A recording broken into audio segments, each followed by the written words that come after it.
Assalamualaikum warahmatullahi wabarakatuh. Innal hamdalillah nahmaduhu wa nasta'inuhu wa nastaghfiruh wa na'udzu billahi min shururi anfusina wa min sayyiati a'malina. Man yahdihillahu fala mudhillalah wa man yudlil fala hadiyalah. Ashhadu an la ilaha illallah wahdahu la syarikalah wa ashhadu anna Muhammadan abduhu wa rasuluh. Ya ayyuhalladzina amanu taqullaha haqqa tuqatih wa la tamutunna illa wa antum muslimun. Ya ayyuhan nasu taqu rabbakumul ladzi khalaqakum min nafsin wahidah wa khalaqa minha zawjaha wa batha minhuma rijalan katsiran wa nisaa wattaqullaha alladzi tasaaluna bihi wal arham innallaha kana 'alaikum raqiba. Ya ayyuhalladzina amanu taqullaha wa qulu qawlan sadida yuslih lakum a'malakum wa yaghfir lakum dhunubakum wa may yuti'illaha wa rasulahu faqad faza fawzan 'azima. Amma ba'd, fa inna asdaqal hadithi kitabullah wa khairal hadi hadi Muhammadin sallallahu alaihi wasallam wa syarrul umuri muhdatsatuha wa kullu muhdatsatin bid'ah wa kullu bid'atin dhalalah wa kullu dhalalatin finnar. Ma'asal muslimin, ikhwani fillah wa akhwati, bapak-bapak, ibu-ibu, saudara-saudariku rahmani wa rahmakumullah. Alhamdulillah, segala puji bagi Allah Subhanahu wa taala yang mempertemukan kita kembali dalam daurah ilmiah kajian kitab Haqiqatud Da'wah Salafiyah wa Kashfu Syubhat Al-Asriyah oleh Fadilatul Syekh Dr.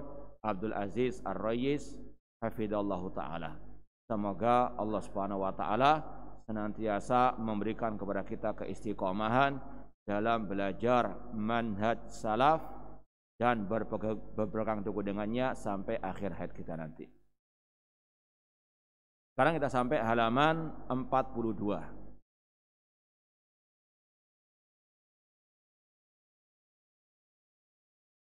Babnya berjudul Asasatun fi bara'ati da'wati salafiyah minat tuham al-mulsaqati biha. Landasan-landasan yang dakwah salafiyah berlepas diri dari segala bentuk tuduhan-tuduhan yang dusta. Kata Syekh, ilaika nukulatun an ulama'i salafiyin al-madin wal mu'asirin wa qabla hadi al-ahdath al-thawriyah al-mu'asirah al-mulsaqa kadiban wa zuran bisalafiyah min ba'di rijalat wa i'lami ba'di dual wal jihadil mashbuha liya'lam bara'ata da'wa salafiyah rabbaniyah al-ma'sumah min kulli ghuluwin wa haristu an-naqal al-ulama aktharuhum mayyitun wa ba'duhum minal ahya qabla hadil fitnah al-mu'asirah. Kata beliau, kami akan menukilkan dari para ulama salafiyin yang telah berlalu, yang meninggal dunia ataupun yang masih hidup sebelum terjadinya kejadian-kejadian pemberontakan di zaman ini yang dinisbatkan kepada dakwah salafiyah secara dusta. Seperti yang kita isyaratkan, banyak orang-orang yang menuduh terorisme ataupun pemberontakan didukung, didasari oleh dakwah salafiyah. Ini semuanya adalah dusta. Makanya perlu dipahamkan kepada umat, inilah dakwah salafiyah.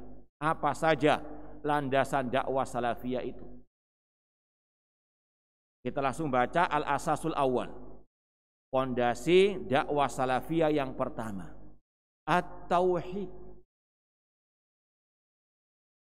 Kata Syekh, inna ahamma mazaya da'wati salafiyah ad-da'watu ila tauhid wa huwa ifradullahi bil ibadah. Sesungguhnya di antara karakteristik ciri khas yang paling penting dalam dakwah salafiyah, dakwah kepada at-tauhid. Apa itu tauhid? Ifradullahi bil ibadah, mengesahkan Allah dalam ibadah. Ini sebetulnya suatu yang sudah maklum bid-darurah. Setiap ahlu sunnah, salafi pasti tahu hal seperti ini. Namun sekarang mulai diotak-atik, mulai dikotori dengan pemikiran-pemikiran yang istilahnya mengambang, dengan mengatakan kalau kita dakwah tauhid kepada umat Islam sekarang, nanti seolah-olah menyerupakan mereka dengan orang-orang An-Nasara. Apalagi juga pakai dalil kan hadis Mu'ad bin Jabal, nanti akan disampaikan oleh Syekh. Itu kan untuk orang Nasara, ahlul kitab dari negeri Yaman. Sedangkan kita kan kaum muslimin ngapain dakwah tauhid? A'udzubillahi min dzalik. Kata para ulama, kesyirikan yang ada di tengah-tengah kaum muslimin ini juga sama dengan yang ada di tengah-tengah kaum musyrikin jahiliyah dan juga apa? Orang-orang Nasara. Alhamdulillah, kita sudah pernah menulis buku Menyelami Samudra Kalimat Tauhid, dan sekaligus di situ kita membantah syubhat tadi, yaitu syubhat yang mengatakan kalau kita dakwah tauhid di tengah umat Islam seolah-olah menyerupakan mereka dengan An-Nasara. Bahkan lebih dari itu, dituduh yang mendakwakan tauhid seperti Khawarij. Na'udzubillahi min dzalik. Hati-hati, syubhat bergentayangan di mana-mana, dari luar maupun dari dalam. Padahal dakwah tauhid ini sudah paten, sudah dakwakan tauhid yang paling utama dan yang pertama. Namun sekarang juga ada oknum yang mengatakan, wah biarkanlah yang bidang hadis membahas masalah hadis, yang bidang fikih mas fikih, ya. Gak usah yang tauhid mencela, yang bukan kita mencela orang yang ngasar hadis, cuma kita mencela orang-orang yang gak mau dakwah tauhid. Padahal ini dakwah para anbiya wa rasul, para ulama sepakat dakwah tauhid ini untuk semua para dai. Entah yang lulusan hadis, yang lulusan syariah, entah yang lulusan fikih atau yang lainnya. Makanya Syekh Al-Albani rahimahullah punya sebuah buku. Syekh Al-Albani rahimahullah ta'ala punya buku yang asalnya itu ceramah sebetulnya atau soal jawab, kaset rekaman ditranskrip, judulnya At-Tauhid Awalan Ya Du'atal Islam. Tauhid yang pertama wahai para dai-dai Islam.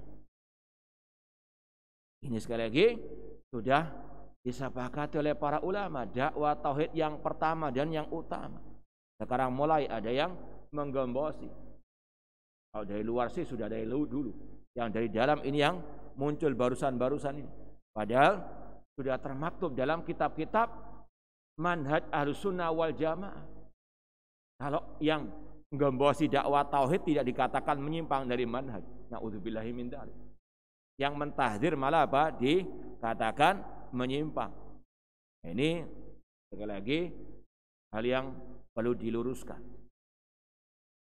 Kata Syekh, dan ini sekali lagi bukan ucapan Syekh saja. Nanti antum kalau misalnya mau silakan lihat dan mungkin di-download juga bisa buku ana yang judulnya Menyelami Samudra Kalimat Tauhid. Ya, kita bawakan atau juga di medsos kita kemarin kita nukil. Ya, kita potong bagian masalah ucapan-ucapan ulama ahli sunnah mulai dari Syekhul Islam Muhammad bin Abdul Wahab, Syekh bin Baz, Syekh Albani, Syekh Saleh bin Fauzan, Syekh Muhammad bin Jamil Zainu, dan seterusnya.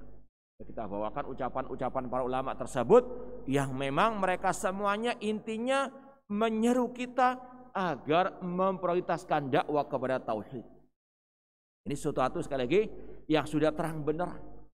Namun sebagaimana kata Imam Ibnu Qayyim rahimahullah dalam Qasidah Nuniyah, al-haqqu syamsun wal uyunu nawadhiru. Kata Imam Ibnu Qayyim rahimahullah, kebenaran itu sebetulnya seperti matahari yang terang benderang di siang bolong. Semua yang punya mata bisa melihatnya. Lakinnaha takhfa 'alal umyani. Namun matahari yang terang benderang itu tersembunyi bagi orang yang buta. Demikian pula kebenaran. Semua yang punya akal sehat, punya fitrah salimah bisa melihat kebenaran, kecuali yang buta mata hatinya. Innaha la ta'mal absar walakin ta'mal qulub allati fis sudur. Bukan mata kepala yang buta kata Allah, namun mata hati mereka yang buta. Naudzubillahi min dzalik. Kemudian disebutkan di sini apa makna tauhid? Wa huwa ifradullahi bil ibadah, yaitu mengesahkan Allah dalam ibadah. Ini juga perlu ditegaskan karena di luar sana kelompok-kelompok sesat punya definisi lain tentang tauhid. Antum juga harus teliti. Sudah kita sampaikan di awal, man talabal ilma falyudaqiq. Barang siapa yang belajar ilmu harus teliti. Di antaranya masalah ini. Antum misalnya ya, belum tahu ada, ya mungkin mampir ke suatu masjid sholat Jumat, ada khutbah Jumat, khotibnya, antum nggak tahu siapa dia, tapi dia ngomongnya apa? Wajib kita menegakkan tauhid. Antum jangan tertipu dulu. Apa makna tauhid yang dia maksud? Karena kelompok khawarij teroris juga menggembar-gemborkan apa? Tauhid. Bahkan kelompok mereka dinamakan apa? Kelompok pembela penolong tauhid. Ya. Tapi tauhid yang mereka maksud bukan seperti yang dipahami oleh ulama ahli sunnah, yaitu yang mereka maksud tauhidul hakimiyah, yaitu mengesahkan Allah dalam hukum. La hukma illa lillah, inil hukmu illa lillah. Tidaklah hukum kecuali hukum Allah. Ini adalah syubhatnya khawarij yang pernah dikatakan oleh Ali bin Abi Thalib, kalimatu haqqin urida bihal batil. Kalimat yang hak namun di belakangnya ada kebatilan. Betul, hanya Allah yang memutuskan hukum. Tapi di balik itu mereka mengatakan yang tidak berhukum dengan hukum Allah kafir murtad. Ini yang bahaya. Harus teliti. Kadang ada oknum-oknum yang suka bersilat lidah, zahirnya kelihatannya baik ucapannya, namun di belakang itu karena memang rekam jejaknya sudah jelek, dia apa? Suka membuat syubhat-syubhat. Hati-hati. Maka ma'asal muslimin ikhwani fillah wa akhwati rahmani wa rahmakumullah, tidak semua yang menggembar-gemborkan kata tauhid itu benar. Kita harus perinci apa makna tauhid itu. Kalau dia betul-betul memahamkan umat tentang tauhid sebagaimana para anbiya, yaitu ifradullah bil ibadah, ini salah satu ciri dakwah as-salafiyah, ciri ahli sunnah wal jamaah. Sekali lagi, khawarij punya definisi tauhid hakimiyah. Kelompok Mu'tazilah, kalau antum belajar kelompok Mu'tazilah yang dipimpin oleh Wasil bin Atha, muridnya Hasan al-Basri, gurunya ahli sunnah, muridnya ahli bid'ah, ya. Maka ukurannya bukan guru atau murid, ukurannya adalah bagaimana akidahnya, bagaimana manhajnya. Ma'asal muslimin ikhwani fillah wa akhwati rahmani wa rahmakumullah, kelompok Mu'tazilah dalam kitab-kitab para ulama dibahas memiliki usulul khamsah, 5 prinsip dasar. Yang pertama at-tauhid. Apakah mereka ahlu sunnah? Tidak. Tauhid yang mereka pahami bukan seperti yang dipahami oleh para anbiya wa rusul. Tauhid menurut mereka adalah nafyus sifat, menafikan sifat-sifat Allah. Kata mereka Allah punya nama namun enggak punya sifat. Allah alim bila ilmin, Allah hakim bila hikmah, Allah aziz bila izzah, dan seterusnya. Mereka mengatakan kalau kita menetapkan Allah punya sifat nanti menyerupakan dengan makhluk, maka Allah enggak punya sifat, kata mereka. Ini tauhid menurut mereka. Apakah mereka Ahlus sunnah tidak, na'udzubillahi min dzalik. Ya, sekali lagi, dakwah at-tauhid yang dimaksud oleh Syekh di sini ifradullahi bil al-ibadah. Kelompok-kelompok yang lain juga demikian. Terkadang mengatakan tauhid cuma puncaknya tauhid ar-rububiyah. Seperti jamaah tabligh. Mereka juga punya namanya al-usul sittah. Di antaranya kalimatut thayyibah. Kalimat yang baik yaitu la ilaha illallah. Dan mereka tafsirkan dengan tauhid apa? Ar-rububiyah.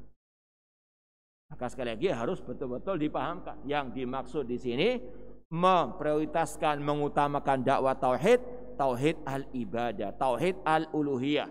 Sebagaimana dakwah para anbiya wa rusul. Kadzabhi wan nadhr wa du'a, seperti menyerahkan nazar, menyembelih, berdoa, istighatsah, isti'anah hanya kepada Allah semata. Iyyaka na'budu wa iyyaka nasta'in. Hanya kepada Engkau-lah ya Allah kami beribadah, dan hanya kepada Engkau-lah ya Allah kami memohon pertolongan. Ini tauhid al-uluhiyah. Dan ayat ini iyyaka na'budu wa iyyaka nasta'in, kata para ulama, intisari Al-Quran. Kita tahu betul apa yang dinamakan dengan induk Al-Quran. Apa itu? Surat apa itu? Surat Al-Fatihah, Ummul Quran. Induknya Al-Quran adalah surat Al-Fatihah. Dan intisari dari Al-Fatihah, kata para ulama, ada pada iyyaka na'budu wa iyyaka nasta'in. Ini pentingnya apa? At-tauhid. Bahkan kata para ulama, Al-Quran kulluhu at-tauhid. Bahkan ayat pertama yang bentuknya perintah atau fi'il amr dalam Al-Quran adalah perintah untuk bertauhid. Tauhid apa? Tauhidul uluhiyah, tauhidul ibadah. Siapa yang tahu ayatnya? Ayat pertama dalam Al-Quran yang bentuknya perintah. Bukan perintah untuk sholat, aqimus sholat, tidak. Bukan atuz zakah, bukan. Bukan ya, menyambung tali satu rahim, bukan. Namun perintah untuk bertauhid, tauhidul uluhiyah, tauhidul ibadah. Siapa yang tahu ayatnya? Nah, jangan ngantuk. Tidak ada yang tahu? Ya ayyuhan nasu'budu rabbakum. Di surat apa ini? Al-Baqarah ayat 21. Ya ayyuhan nasu'budu rabbakum alladzi khalaqakum walladzina min qablikum la'allakum tattaqun. Wahai manusia, ibadahilah Rabb kalian yang menciptakan kalian dan orang-orang sebelum kalian agar kalian bertakwa. Kalau antum lihat ayat-ayat sebelumnya, mulai bahkan dari Al-Fatihah, kalau yang bisa bahasa Arab tentunya, coba cari apakah ada di situ fi'il amr, kata perintah. Tidak ada. Sebelum ayat ini tidak ada. Tidak ada aqimus shalah atau zakat, tidak ada. Baru ayat ini perintah pertama Allah. Ya ayyuhan nasu ubudu rabbakum. Wahai manusia, ibadahilah Rabb kalian. Tauhidul ibadah, tauhidul uluhiyah. Ini menunjukkan pentingnya dakwah apa? At-tauhid, karena Allah memulai perintah pertama dalam Al-Quran dengan dakwah apa? Kepada at-tauhid. Kemudian sebaliknya, larangan pertama dalam Al-Quran bukan larangan berzina, minum khamar, bukan. Larangan berbuat syirik kepada Allah. Mana dalilnya? Siapa yang tahu? Coba baca. Hah? Ayo, ini sudah dikasih isyarat ayat setelahnya. Yaitu apa ayatnya? 6. Ada yang tahu? Fala taj'alu lillahi andada wa antum ta'lamun. Ayat setelahnya 22 dari Al-Baqarah, ayat bagian yang terakhir. Dan jangan kalian menjadikan tandingan-tandingan sekutu bagi Allah. Ini perintah untuk bertauhid, larangan dari berbuat syirik. Maka sesat kalau ada orang yang hanya mengatakan cukup dakwah tauhid saja, nanti biar mereka tahu sendiri apa itu syirik. Tidak bisa. Metode Al-Quran harus menyampaikan tauhid, melarang dari apa? Kesyirikan. Wa'budullah wa la tusyriku bihi syai'a. Beribadahlah kepada Allah, jangan berbuat syirik. Nah, dan dalil tentang ciri khas ini, wahia ahammu ma bu'isat min ajli ar-rusul. Dakwah tauhid ini merupakan intisari, prioritas yang paling penting dari dakwah para rasul. Surat An-Nahl ayat 36. Walaqad ba'atsna fi kulli ummatin rasulan an ibudullaha wajtanibut taghut. Dan sungguh kami telah mengutus pada setiap umat seorang rasul. Apa tugas mereka? An ibudullah, untuk kalian beribadah kepada Allah dan meninggalkan segala bentuk sesembahan selain Allah. Ini intisari prioritas dakwah para nabi, para rasul, mulai rasul pertama Nabi Nuh sampai nabi kita Muhammad sallallahu alaihi wasallam. Qala asy-Syaikh Al-Allamah Abdul Aziz bin Baz rahimallah, wa tauhid maknahu tauhidullah. Tauhid maknanya mengesahkan Allah, yakni al-i'tiqad annahu wahid la syarikalah, yaitu meyakini Allah Maha Esa, tidak ada sekutu baginya.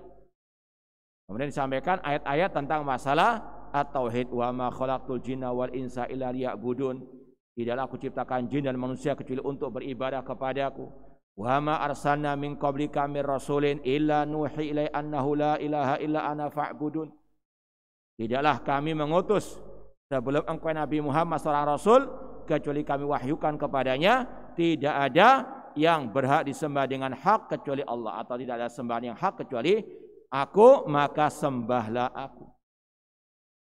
Kemudian disampaikan tadi hadis Mu'adz bin Jabal. Jadi dakwah tauhid merupakan prioritas dakwah para nabi, para rasul semuanya. Bahkan Nabi Yusuf alaihissalam ketika di penjara, dakwanya bukan kepada kudeta, tidak. Namun dakwanya kepada at-tauhid. Sebelum beliau menjawab pertanyaan tentang takwil mimpi, beliau mengatakan, ya sahibai sijni a'arbabun mutafarriqun khairun amillahul wahidul qahar. Wahai dua temanku yang di penjara, apakah Tuhan-Tuhan yang banyak itu lebih baik? Apakah Allah yang Maha Esa lagi Maha Perkasa? Ma ta'buduna min dunihi illa asma'an sammaitumuha antum wa aba'ukum ma anzalallahu biha min sultan. Tidaklah yang kalian sembah selain Allah kecuali nama-nama yang kalian buat-buat sendiri, yang tidak Allah turunkan keterangan padanya. Inil hukmu illa lillah. Tidak ada hukum kecuali hukum Allah. Amara alla ta'budu illa iya. Apa hukum Allah? Dia memerintahkan agar kalian tidak beribadah kecuali hanya kepada Allah semata. Ini sekali lagi dakwah semua para anbiya wa rasul memprioritaskan kepada dakwah tauhid, mengutamakan dakwah tauhid dan menjadikannya landasan dakwah mereka. Dan inilah yang diikuti oleh dakwah salafiyah. Dakwah salafiyah hanya meneruskan dakwah para anbiya wa rasul. Bahkan Allah mengatakan di antara ciri pengikut Nabi Muhammad sallallahu alaihi wasallam dakwanya tauhid, melarang dari kesyirikan. Seperti yang Allah firmankan dalam surat Yusuf ayat 108. Qul hadhihi sabili ad'u ilallah ala basiratin ana wa man ittaba'ani wa subhanallah wa ma ana minal musyrikin. Katakan Nabi Muhammad, inilah jalanku, aku menyeru kepada Allah ala basirah, di atas ilmu. Ana wa man ittaba'ani, aku dan para pengikutku. Apa dakwah mereka? Subhanallah, maha suci Allah, dan aku bukan termasuk orang-orang musyrikin. Allah menggambarkan kepada kita ini ciri pengikut Nabi Muhammad dakwanya di atas ilmu, dakwanya menyeru kepada tauhid, mensucikan Allah, melarang dari kesyirikan. Maka yang tidak mau dakwah tauhid, maka bukan pengikut Nabi Muhammad sallallahu alaihi wasallam.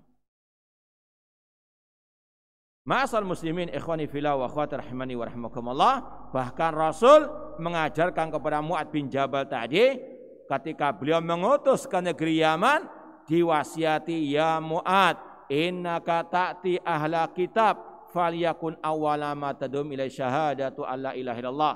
Dalam riwayat, ud'uhum ila an yuwahhidallah. Wahai Mu'adz, engkau akan mendatangi ahli kitab di negeri Yaman, jadikan dakwahmu pertama kali tentang apa? Tauhid, la ilaha illallah. Ini seperti yang kita sampaikan, ada orang yang rancu pemahamannya karena redaksinya itu hadisnya kepada ahli kitab, maka enggak boleh dakwah tauhid kepada apa? Kaum muslimin, naudzubillah min dzalik. Ini pemahaman yang istilah yang kerdil, ya. Sama misalnya kalau ada orang berdalil, nanti akan ada, ya, contohnya di akhir kitab, misalnya Imam Abu Utsman As-Sabuni ketika membantah ahli bid'ah,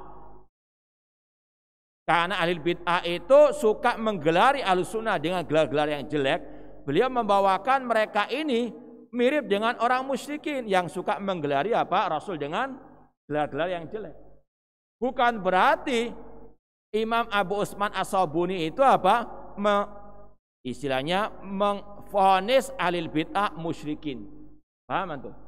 Jadi bukan dari segi masalah menvonis mereka musyrik, tidak, tapi dari sisi persamaan suka menggelari dengan gelar-gelar yang jelek tanpa hak.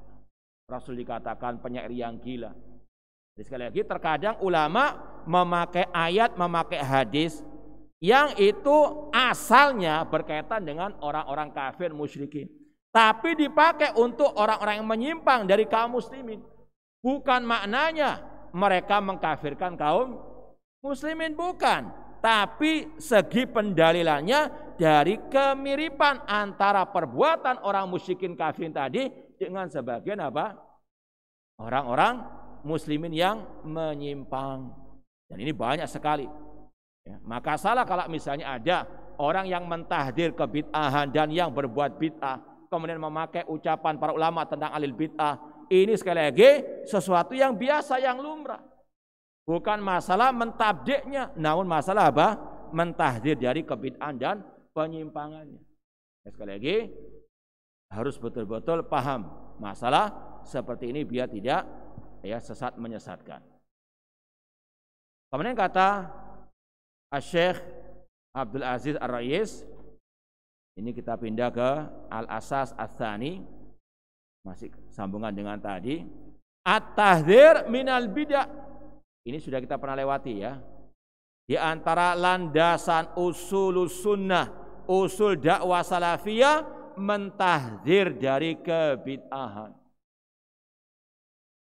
Kata Syekh, inna min ahami mazaya dakwati salafiyah tangqiyatud-din min kulli ma dakhala fihi mimma laysa minhu wayal bid'ah. Di antara ciri khas, karakteristik dakwah salafiyah yang paling penting yaitu memurnikan, membersihkan agama Islam dari kotoran-kotoran yang menempel, di antaranya kebid'ahan. Atau mungkin dengan istilah yang lebih keren lagi istilahnya, di antara manhaj Ahlus Sunnah, metode dakwah salafiyah, at-tasfiyah wa tarbiyah. Antum pernah mendengar istilah itu? Tasfiyah artinya memurnikan Islam dari kotoran yang menempel. Kotoran syirik, kotoran bid'ah, pemikiran-pemikiran yang menyimpang harus dibersihkan. Biar apa? Kaum muslimin tahu mana Islam yang hak, baru mereka ditarbiyah di atas Islam yang hak tersebut. Dan dalil tentang pondasi yang kedua ini, ya, bahwasanya pondasi Dakwah salafiyah adalah membersihkan agama Islam dari kotoran yang menempel, dan ini merupakan tugas para nabi wa rasul juga. Dakwah tauhid tadi merupakan intisari dakwah para anbiya wa rasul. Demikian pula di sini at-tasfiyah wa tarbiyah merupakan tugas para anbiya wa rasul juga. Seperti yang Allah firmankan di awal surat Al-Jumu'ah, huwallazi ba'atsa fil ummiyina rasulan minhum yatlu alaihim ayatihi wa yuzakkihim wa yu'allimuhumul kitab wal hikmah. Dialah Allah yang mengutus rasulnya dari kalangan yang ummi. Apa tugas rasul?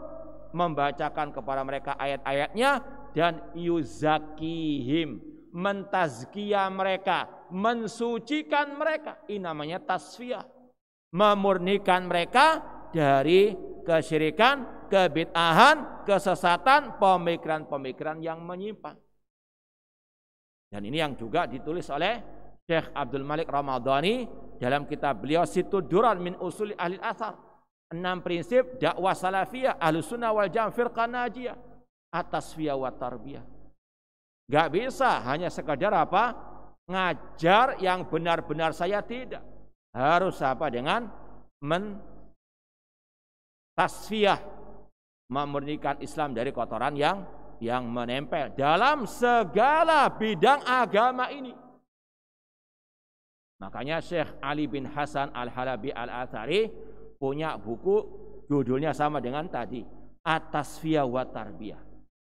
Beliau menyebutkan di antara bidang-bidang yang perlu ditasfiyah masalah bahasa Arab. Antum kalau belajar bahasa Arab terkadang juga harus hati-hati, terutama pilih kitab, ya. Terutama dalam memilih apa? Kitab. Kita dulu pernah istilahnya mengajar sebuah buku, karena memang sudah kurikulum, yang di situ ada paketan, istilahnya buku paketan belajar bahasa Arab. Ada bahasa istilahnya nahwunya, ada pembahasan fikih, tauhid. Tapi paling inti di situ sebenarnya pembahasan juga masalah dari sisi bahasa. Tapi di situ disisipkan tauhid hakimiyah. Paham ya? Jadi di kitab itu, sekali lagi, ini kitab paketan bahasa Arab, ya, untuk pemula bahasa Arab yang bukan dari orang Arab. Ada nahwunya, sorofnya, fikihnya, ada hadisnya, ada balaghahnya, ada tauhid juga. Di pembahasan kalimat la ilaha illallah, awalnya itu benar. Arti la ilaha illallah itu tidak ada yang berhak disembah dengan benar kecuali Allah. Tapi di akhir kesimpulan beda. Dikatakan kalimatut tauhid la ilaha illallah ta'ni la nidhama illa nidhamal Islam. Bahwasanya la ilaha illallah itu maknanya tidak ada aturan atau hukum kecuali hukum Allah. Ini halusnya syubhat apa? Harokiin ataupun alil bidah. Disisipkan dalam apa? Kitab-kitab yang asalnya itu masalah bahasa Arab. Ini harus ditasfiyah. Harus apa dia? Jelaskan, diluruskan. Ini nggak benar. Jangan hanya apa? Ngajar begitu saja. Yang penting selesai kurikulum, tidak. Karena ini apa? Sesat menyesatkan. Ini tauhid hakimiyah ala terorisme. Demikian pula kalau belajar misalnya kitab nahwu. Pernah kita melewati pembahasan misalnya mudhaf ilaih. Disebutkan contohnya itu ada mudhaf ilaih atau mudhaf yang kalau antum belajar mudhaf itu seperti baitullah, rumah Allah. Bait itu namanya mudhaf, Allah namanya mudhaf ilaih. Kata mereka ada terkadang ya yang mudhafnya, yang bait itu terkadang dalam nas ada yang dihapus. Dicontohkan di dalam footnote misalnya seperti sabda Rasul yanzilu rabbuna. Kata mereka itu sebetulnya ada yang tersembunyi, terhapus, yaitu yanzilu amru rabbina. Yang turun itu bukan Allah, namun perintah Allah. Paham antum? Mereka menyisipkan akidah sesat lewat apa? Kitab-kitab bahasa. Maka hati-hati. Maka harus apa? ditasfiyah dalam semua bidang, baik masalah bahasa, fikihnya, hadisnya, akidahnya, agar apa? Umat Islam selamat akidah mereka. Ya, makanya banyak ulama yang mentahdzir jangan belajar bahasa Arab dari ahli bid'ah. Karena bagaimanapun namanya akidah itu pasti akan keluar. Sebagaimana kata orang Arab, kullu ina'in bima fihi yandahu. Setiap bejana, setiap seperti ini botol pasti akan mengeluarkan apa yang ada dalam apa? Hatinya, dalam tempat itu. Kalau isinya kopi, yang keluar juga kopi, yang isinya teh, keluarnya teh. Demikian pun ahli bidah kalau mengajar meskipun bahasa akan disisipkan masalah apa? Akidah. Ini bahayanya. Kemudian disampaikan di sini oleh Syekh, qala al-Imam Ahmad fi usuli sunnah. Usul sunnah indana at-tamassuk bima kana ali ashabu Rasul sallallahu alaihi wasallam wal iktida'u bihim. Prinsip sunnah, prinsip akidah menurut kami ahlu sunnah berpegang teguh dengan ajaran para sahabat Rasul SAW wa tarkul bid'ah dan meninggalkan segala bentuk kebid'ahan wa kullu bid'atin fahiya dhalalah dan setiap bid'ah itu sesat. Tidak cukup hanya apa? Menyeru kepada tamasuk dengan ajaran Rasul atau para sahabat, namun juga ditahdzir dari apa? Al-bidah dan juga dari pelaku al-bidah, dari ahli bidah. Dalam terusan lanjutan ucapan beliau ini dikatakan wa tarku al-bidah wa ahliha, meninggalkan bid'ah dan para pelakunya. Ini sudah kita bahas pada kesempatan yang lalu tentang tahdzir dari bid'ah dan juga ahli al-bidah. Jadi sekali lagi, kalau mau menjadi salafi sejati harus betul-betul punya sikap yang tegas terhadap kebid'ahan dan ahli al-bidah. Dan bid'ah ini bukan yang melakukan hanya ahli bid'ah saja. Ada orang-orang yang mengaku ahli sunnah jatuh ke dalam bid'ah tersebut. Ini juga perlu ditahdzir. Maka salah kalau hanya sekedar mengatakan yang ditahdzir ahli bid'ah saja, tidak. Yang ahli sunnah yang jatuh ke dalam kesesatan, penyimpangan, apalagi yang sudah sangat parah, sering membuat syubhat, memang harus ditahdzir. Nah,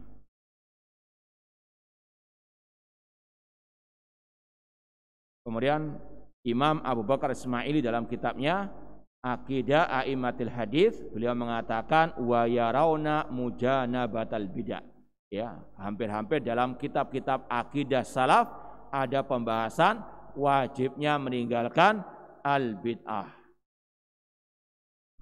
Kita masuk ke al-asas ats-tsalits, landasan dakwah salafiyah yang ketiga. Kata Syekh Dr. Abdul Aziz Ar-Rais hafizallahu taala, inna mimma imtadah bihi Ibrahim alaihissalam wa amarana Allahu al-iktida bihi huwa ada'ul kafirin li ajli kufrihim. Sesungguhnya di antara pujian Allah kepada Nabi Ibrahim yang Allah perintahkan kita untuk mengikuti beliau adalah memusuhi orang-orang kafir karena kekafiran mereka, atau berlepas diri dari orang-orang kafir. Harus ada al-bara. Ini babnya al-wala wal bara. Cinta dan benci karena Allah, cinta kepada orang mukmin karena keimanannya kepada Allah, benci kepada orang kafir karena kekafirannya kepada Allah. Awsaqul iman al-hubbu fillah wal bughdu fillah. Kata Rasul, sekuat-kuat tali keimanan, cinta dan benci karena Allah. Di antaranya apa? Membenci orang-orang yang kafir kepada Allah. Dalilnya surat Al-Mumtahanah, kalau tidak salah ayat yang keempat ini. Qad kanat lakum uswatun hasanatun fi Ibrahim walladzina ma'ah id qalu liqaumihim inna bura'a'u minkum wa mimma ta'buduna min dunillah kafarna bikum wa bada bainana wa bainakumul adawatu wal baghdha'u abadan hatta tu'minu billahi wahda. Kata Allah, sungguh telah ada suri teladan yang baik bagi kalian pada diri Ibrahim dan yang bersama beliau dari para anbiya, ketika mereka berkata kepada kaum mereka, sesungguhnya kami berlepas diri dari kalian dan dari yang kalian sembah selain Allah. Kafarna bikum, kami mengkufuri kalian dan telah nampak permusuhan antara kami dan kalian selama-lamanya sampai kalian beriman kepada Allah semata. Harus ada kebencian di dalam hati. Cuma memang harus ada apa? Batasannya. Tidak boleh sampai mendolimi. Allah mengatakan wala yajrimannakum syana'anu qaumin alla ta'dilu i'dilu huwa aqrabu littaqwa. Janganlah kebencianmu kepada sekelompok orang menjadikan kalian tidak berbuat adil. Berbuat adillah karena itu lebih dekat kepada ketakwaan. Jangan misalnya, wah kan diajari dalam akidah benci kepada orang kafir. Ini mangga orang kafir halal, ini enggak apa-apa, ambil saja. Haram. Ya, misalnya antum punya tetangga orang kafir Nasrani, lagi berbuah mangganya dekat dengan rumah antum, antum ambil halal. Karena apa? Kita diwajibkan benci kepada mereka. Beda babnya benci dengan apa? Mencuri. Ini namanya mencuri, nyolong ini namanya. Haram meskipun dari apa? Orang kafir. Enggak apa-apa. Utang kepada orang kafir enggak usah bayar sudah. Harus kan wajibnya apa? Barok kepada mereka. Na'udzubillah min dzalik. Ini sekali lagi harus juga dipahamkan kepada umat Islam, harus ada al-bara' kepada orang kafir, tapi jangan sampai berlebihan. Nanti akhirnya seperti kelompok apa? Teroris, menghalalkan darah semua orang kafir. Jadi sekali lagi ini ajaran Quran, tidak bisa diotak-atik lagi. Jangan sampai mengatakan naudzubillah min dzalik. Ini ayat-ayat yang kata ada sebagian mengatakan demikian kan. Ini ayat-ayat yang menjadikan orang jadi teroris. Naudzubillah min dzalik. Itu bukan ayatnya, namun kesalahpahaman apa? Mereka tentang ayat-ayat tersebut. Para sahabat mereka mempraktekkan ayat ini, tapi enggak sampai kepada apa? Tadi kebablas sampai menjadi teroris dan seterusnya. Maka harus apa disampaikan? Benci, berbarak kepada mereka, ini dalam urusan agama kekafiran mereka. Urusan dunia silakan berbuat baik kepada mereka. Dalilnya lanjutan ayat ini juga. Nanti dilihat surat Al-Mumtahanah. La yanhaakumullahu 'anil ladzina lam yuqatilukum fid din wa lam yukhrijukum min diyarikum an tabarruhum wa tuqsitu ilaihim innallaha yuhibbul muqsitin. Allah tidak melarang kalian berbuat baik kepada orang-orang kafir yang tidak memerangi kalian, yang tidak mengusir kalian dari rumah kalian. Sesungguhnya Allah cinta kepada yang berbuat keadilan. Kalau urusan dunia silakan berbuat baik.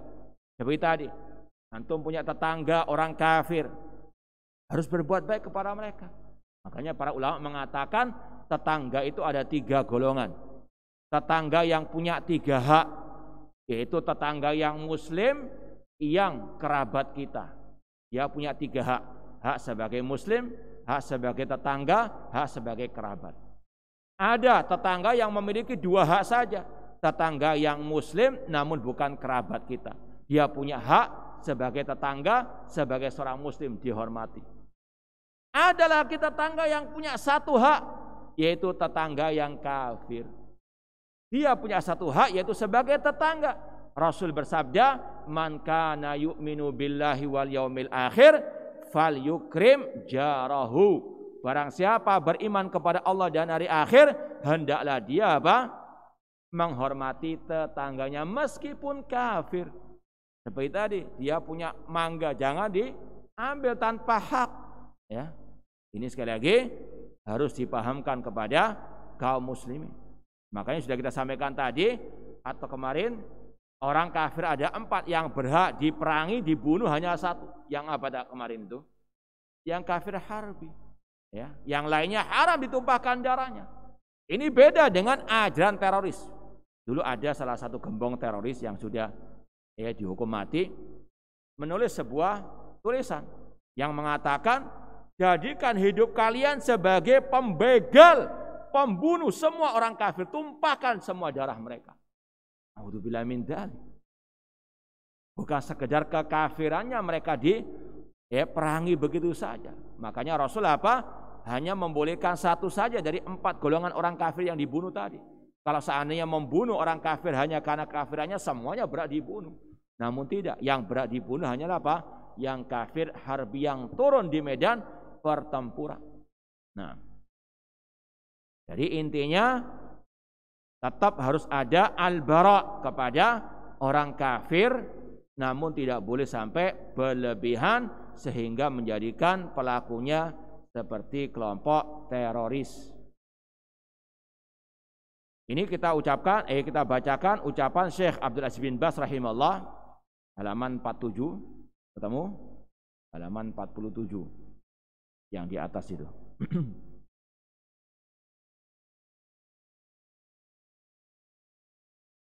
Qala asy-Syekh Al-Allamah Abdul Aziz bin Baz rahimahullah, al-wala wal bara makna mahabbatul mu'minin wa muwalatuhum wa bughdul kafirin wa mu'adatum wal bara'atu minhu wa min dinihim.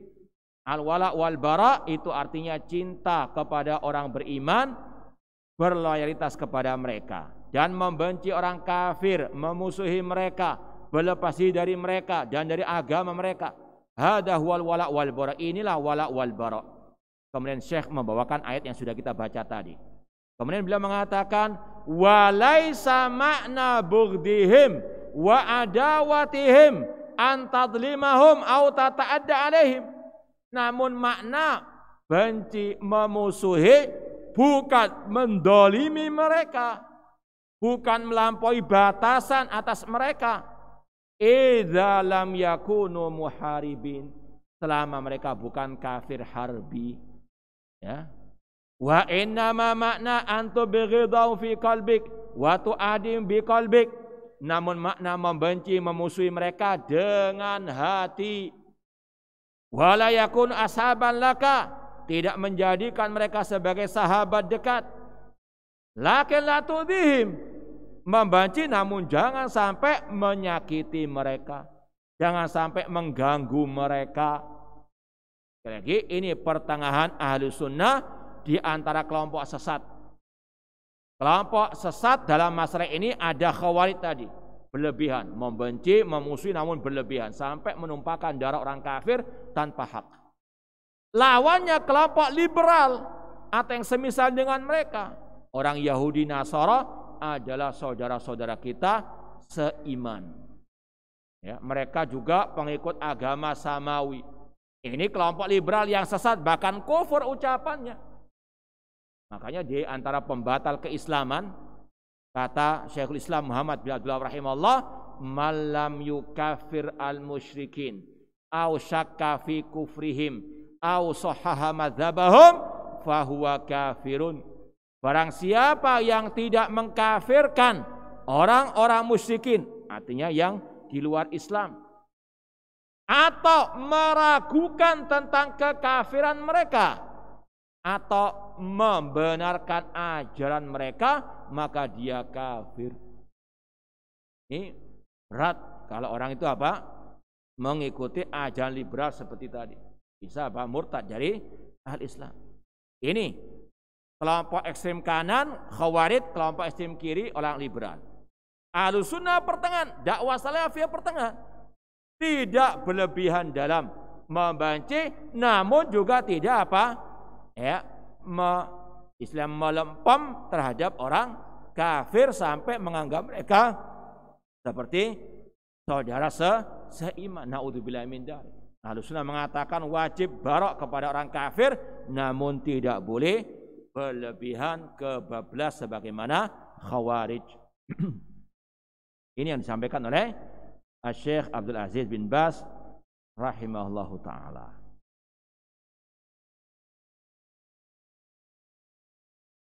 Baik, kita pindah pembahasan berikutnya, al-asasur rabi' at-takfir.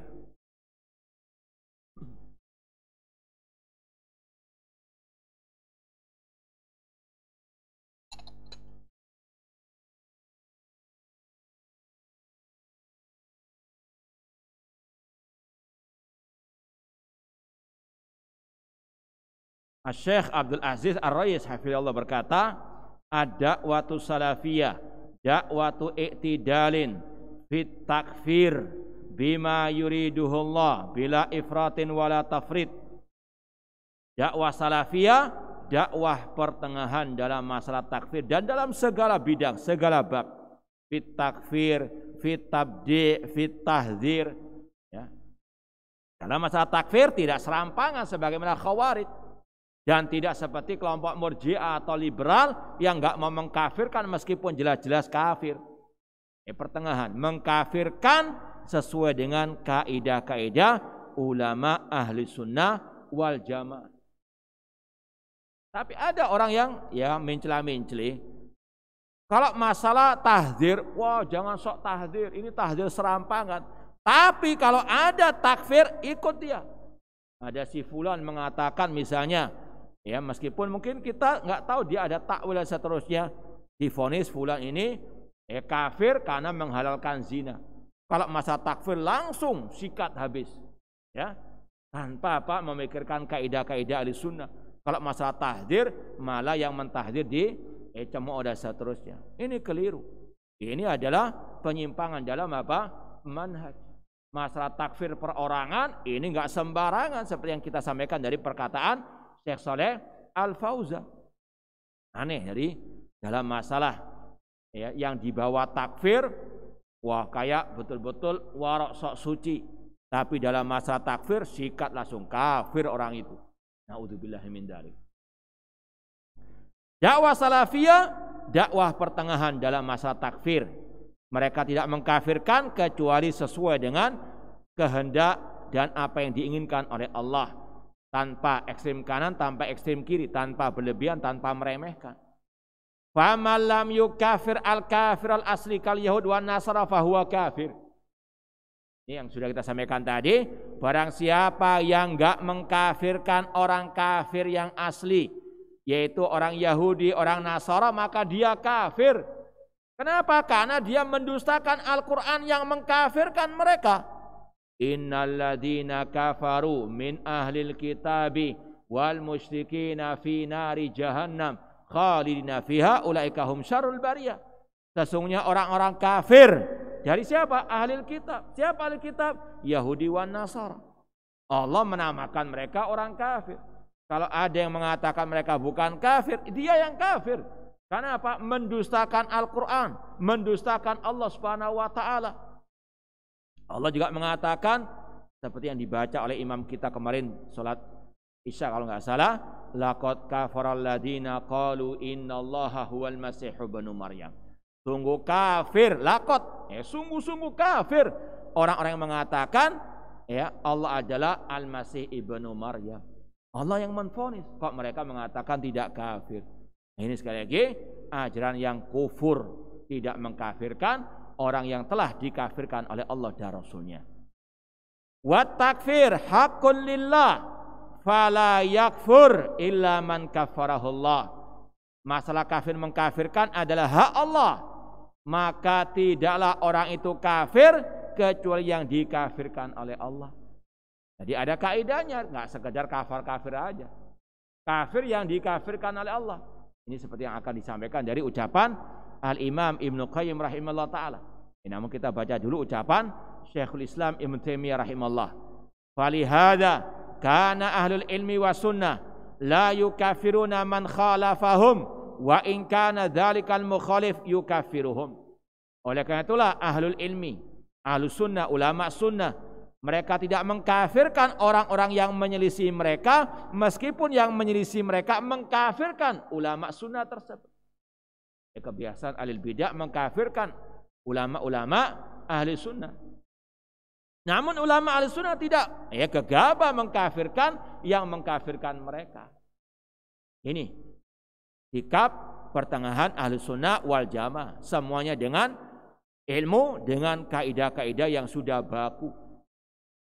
Bahkan Syekhul Islam Ibnu Taimiyah, beliau sudah mempraktekkan seperti ini juga. Hati-hati dalam masalah takfir.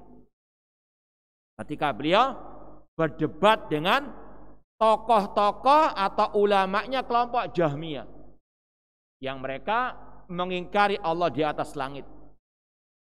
Kata Syekhul Islam Ibnu Taimiyah rahimahullah, lau qultu ma qultum la kafartu. Seandainya aku mengucapkan apa yang kalian ucapkan, maka aku kafir. Seperti tadi mengingkari Allah di atas langit, dan masih juga banyak akidah-akidah kufur kelompok Jahmiyah. Seandainya aku mengatakan seperti yang kalian katakan, aku kafir. Lakinnakum indi la takfurun. Namun kalian tidak kafir menurutku li'annakum juhal, karena kalian masih jahil. Padahal beliau ini lagi berdebat dengan tokoh-tokohnya apa?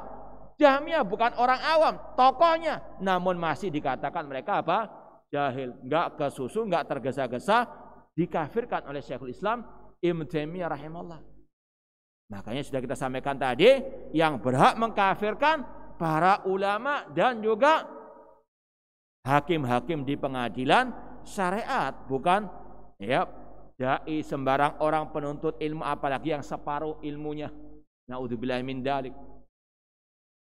Namun ini ada orang yang sok nggak mau tahdzir, namun apa takfir oke. Ini kebalik malah, yang ya istilahnya lebih ringan sok ya suci, namun masalah yang lebih berat langsung apa sikat aja. Naudzubillahi min dzalik.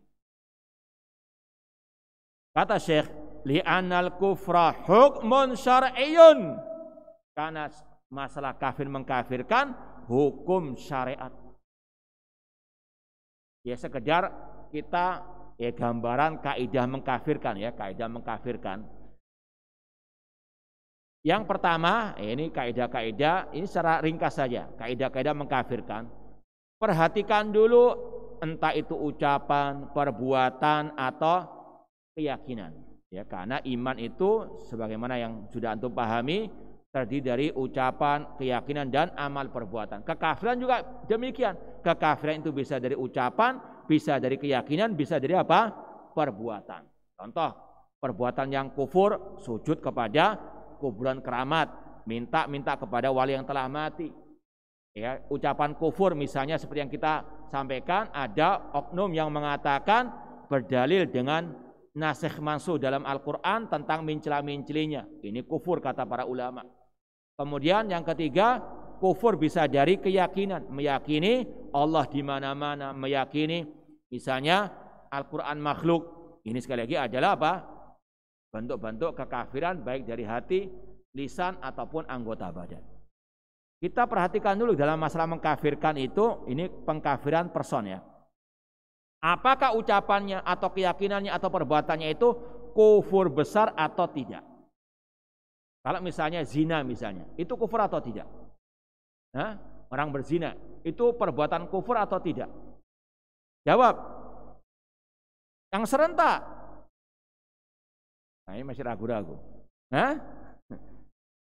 Zina, minum khamar, mencuri, merampok, membunuh, itu semuanya kufur atau bukan? Bukan. Kalau sudah bukan ya sudah, selesai sudah. Nggak usah dibahas langkah yang kedua. Tapi seandainya keyakinannya kufur besar, syirik besar seperti tadi. Orang itu mengatakan ya Al-Quran makhluk. Kita yakini ini ucapan yang kufur besar. Tapi yang kedua, apakah pelakunya bisa dikafirkan? Ya, jadi sekali lagi, pertama kali langkahnya itu menghukumi perbuatannya. Kalau perbuatannya, ucapannya, keyakinannya bukan kufur, ya selesai masalah, dia pelaku maksiat. Tapi kalau ucapan atau perbuatannya atau keyakinannya itu kufur syirik besar, maka langkah kedua, apakah pelakunya kafir? Kata para ulama, ada kaidah laisa kullu man waqa'a fil kufri laisa kullu man waqa'a fil kufri fahuwa kafir. Tidak semua orang yang jatuh ke dalam kekafiran langsung divonis apa? Kafir. Harus terpenuhi syarat-syarat takfir dan terhilangkan penghalang-penghalangnya. Apa surut takfir? Sekarang orangnya apakah bisa dihukumi kafir atau tidak? Ya, perbuatannya, ucapannya sudah jelas ya untuk kufur besar. Apakah pelakunya kafir? Nah ini, apakah syaratnya terpenuhi? Apa syaratnya takfir? Yang pertama, orang itu berakal. Orang gila berbuat syirik, berbuat kufur, jangan dikafirkan. Orang namanya orang gila, rufi anhu apa? Al-qalam, diangkat pena apa? Taklif. Yang kedua syaratnya itu baligh, buluh. Anak kecil kadang ada misalnya ya, mohon maaf, terkadang ada yang membawa anak di masjid ya, nggak dijaga, nggak diperhatikan, tiba-tiba apa? Melempar mushaf, ngambil Al-Quran dikira mainan, dilempar, diinjek, naudzubillah min dzalik. Perbuatannya apa? Kufur itu, menginjak-injak apa? Mushaf. Tapi karena dia nggak paham, apalagi masih kecil, rufi anhu apa? Al-qalam, jangan dikafirkan, inti kafir. Jangan. Ini syarat yang kedua. Yang ketiga syaratnya al-ilmu. Makanya harus ditegakkan hujjah. Makanya yang berhak menegakkan hujjah para ulama, enggak sembarang orang. Menegakkan hujjah dengan memahamkan hujjah, menghilangkan syubhat-syubhatnya. Syekhul Islam tadi berdebat ketika beliau rasa orang itu masih jahil, enggak dikafirkan. Ini syaratnya apa? Orang itu harus berilmu dahulu. Orang jahil mungkin enggak paham, makanya seperti tadi ya, orang yang mengatakan mencela-mencela itu dalilnya nasikh mansuh dalam Al-Qur'an. Kata Syekh Abdul Aziz Rayis, ini perbuatan riddah, kemurtadan. Ini ucapan yang riddah, tapi beliau enggak mengkafirkan pelakunya. Barangkali pelakunya apa? Jahil, dan memang betul jahil murakkab. Ya. Kemudian yang keempat syarat takfir secara individu yaitu al-qasdu. Orangnya itu sengaja berbuat. Orangnya sengaja berbuat. Alias tidak tergelincir atau seperti kata yang orang Jawa kemarin, keperucut. Ya. Dalilnya apa itu yang keperucut kemarin itu? Yang mengatakan apa itu? Nah, masih ingat enggak? Yang enggak dikafirkan oleh Rasul karena ucapannya itu karena ketergelinciran lisan alias keperucut. Nah, asanta Allahumma anta abdi wa ana rabbuk. Mana yang belum dapat hadiah yang di sini di malam itu? Tidak, belum datang.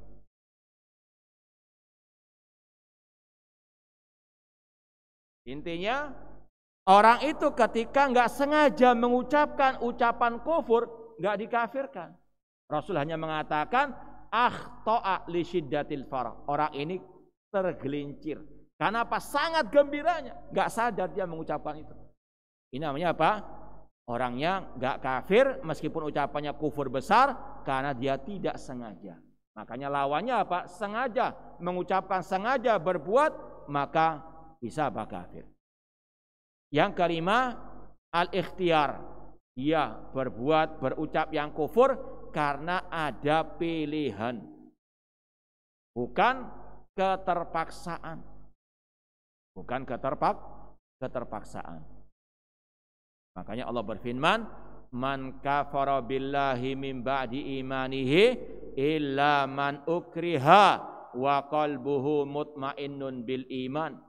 Barang siapa yang kafir kepada Allah kecuali yang dipaksa sedangkan hatinya beriman kepada Allah.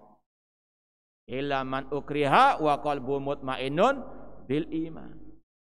Contoh kata ulama misalnya ya, ada ya ahli bidah mengatakan kalau ente enggak sujud di kuburan wali fulan ya, tak bacok, tak sembelih misalnya, bunuh. Maka kata para ulama boleh mengikuti apa? Paksaan tersebut. Namun tetap hati harus apa? Mengingkari. Harus tetap apa? Tenang dengan keimanan. Dan lagi secara asal boleh kalau dipaksa.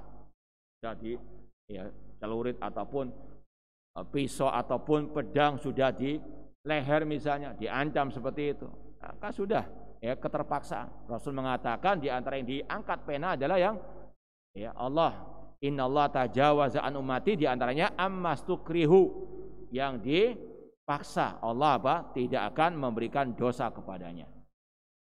Tapi kata para ulama ada pembahasan lain, mana yang afdal. Kalau boleh-boleh saja dia mengikuti apa paksaan tersebut. Dengan syarat tadi, hatinya mengingkari. Tapi mana yang afdal? Tetap bertahan di atas tauhid meskipun harus taruhannya apa? Nyawa, atau dia apa? Mengikuti paksaan tersebut, selamat dia. Jawabannya kata para ulama di Syekh Utsaimin ada perincian. Kalau orang yang dipaksa itu dia banyak manfaatnya untuk umat dari sisi ilmunya, dari sisi hartanya. Misalnya orang itu tajir kaya raya, uangnya untuk dakwah, untuk fuqara wal masakin. Dia apa? Dipaksa. Lebih baik dia mengikuti paksaan tersebut. Karena apa? Manfaatnya dia lebih banyak untuk umat.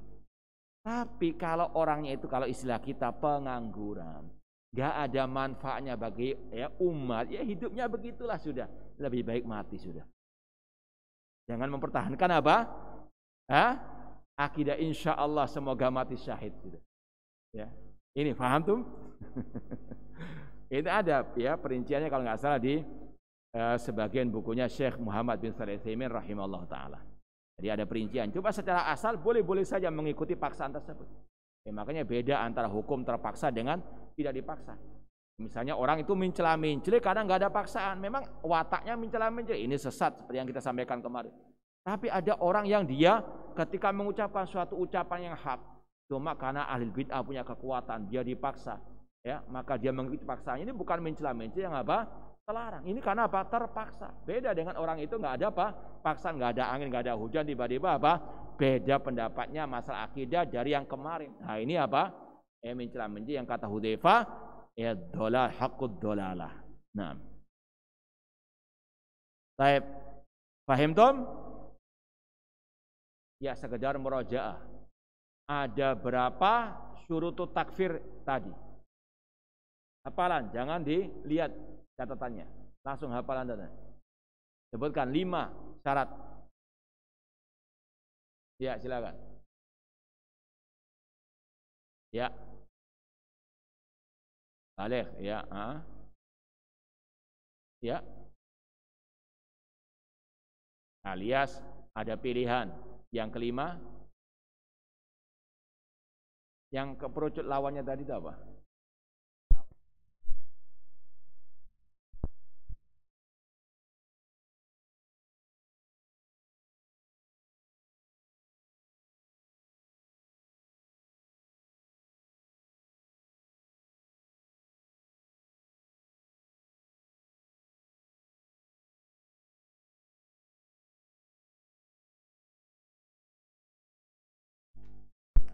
Allah istirahat dulu ya. Ya insyaallah kita lanjutkan jam 9 nanti insyaallah taala. Wallahu taala alam. Wassalamualaikum warahmatullahi wabarakatuh.